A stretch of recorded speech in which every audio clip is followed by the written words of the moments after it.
நம்முடைய முதலமைச்சரை பொறுத்தவரையில் குறிப்பிட்ட சில அதிகாரிகளை அவர் தண்டித்திருக்கின்றார், சஸ்பெண்ட் செய்திருக்கின்றார், டிஸ்மிஸும் செய்திருக்கின்றார்.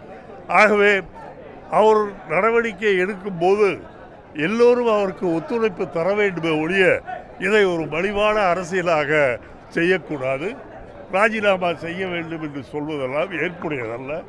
குஜராத்திலே கிட்டத்தட்ட 100 பேர் மோடி அவர்கள் முதலமைச்சராக இருந்தபோது இறந்து போனார்கள் கள்ளச்சாராயத்தின் காரணமாக.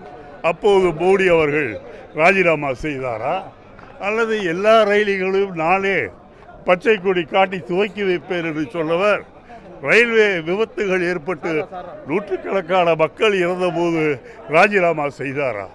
ஆகவே இது போன்ற நிகழ்ச்சிகளில் முதலமைச்சரை ராஜினாமா செய்ய சொல்வது என்பது காழ்ப்புணர்ச்சியை காட்டுகின்றதே ஒழிய அது ஒரு நாகரிகமான அரசியல் கிடையாது. ஆகவே முதலமைச்சரையும் மற்றவர்களையும் ராஜினாமா செய்ய சொல்வது அரசியலில் மக்களுடைய கவனத்தை திருப்ப வேண்டும் என்பதற்காக கண்டிப்பாக மக்களை பொறுத்தவரையில் ஆளுகின்ற ஸ்டாலின் அவர்கள் தலைமையில் இருக்கின்ற கூட்டணிக்கு அவர்கள் எப்போதும் போல் ஆதரவு தருவார்.